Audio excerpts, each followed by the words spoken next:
असली माँ कौन? एक महिला को शादी के 12 साल हो गए थे, लेकिन उसे संतान का सुख नहीं मिला था। बच्चे को पाने के लिए उस महिला ने ना जाने क्या क्या उपाय किए थे। डॉक्टर के पास गई थी, बाबा भक्तों के पास गई थी, जिसने जिस मंदिर, जिस मस्जिद, गुरुद्वार या चर्च में जाने के लिए कहा उस हर जगह गई थी। जिस भगवान का नाम लेने के लिए कहा उस भगवान का नाम लिया था, और जितने उपाय या उपवास करने के लिए कहे सब किए।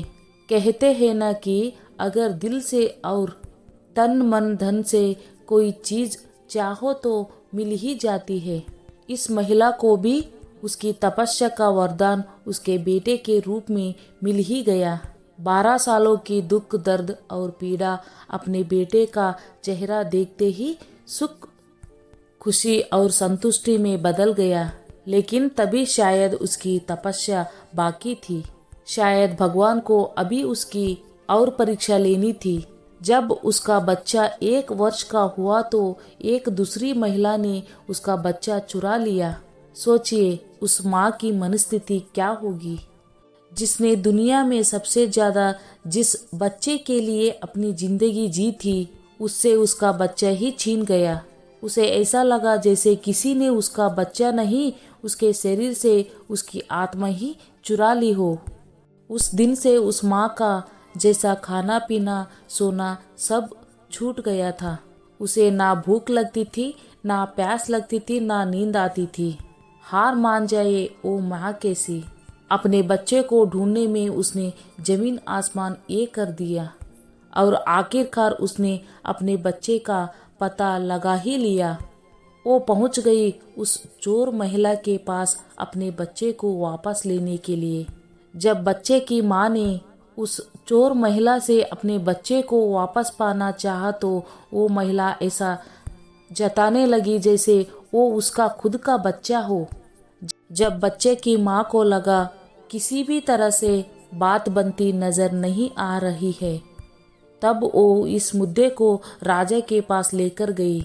राजा की दरबार में दोनों महिलाएं हाजिर की गई। दोनों ही महिलाएं उस बच्चे पर अपना पूरा हक जताने लगी।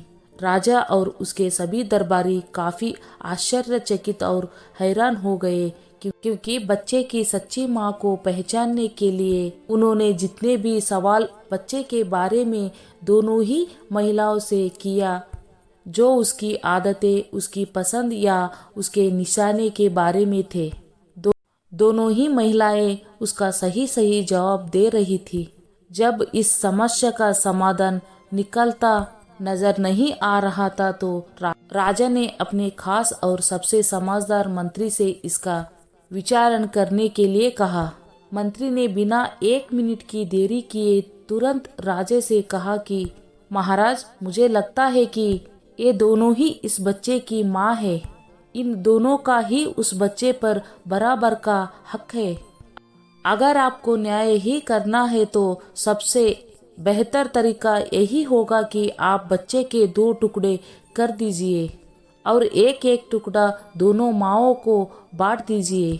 मंत्री की ऐसी बात सुनकर राजा के साथ साथ दरबार में हाजिर सभी लोग उनकी तरफ आश्चर्य से देखने लगे।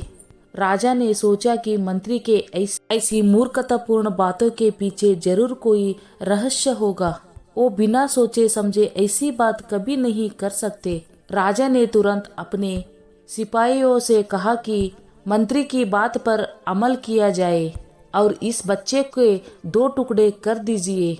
बच्चे की असली माँ ने ये फैसला सुनते ही राजा के पैर पकड़ लिए और बोली, महाराज, मुझ पर इतना जुल्म मत कीजिए।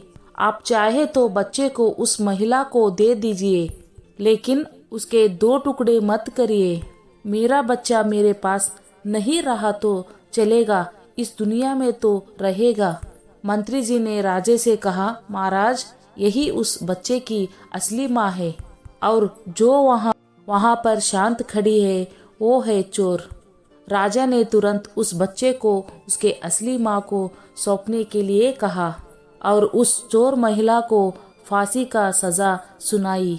बच्चे की असली माँ को उस दूसरी महिला पर जिसने उसका बच्चा चुराया था दया आ गई, क्योंकि उससे मिलने के बाद उसे ये पता चला था कि वो भी उसी परिस्थिति से गुजर रही थी जिससे वो 12 सालों से गुजरी थी।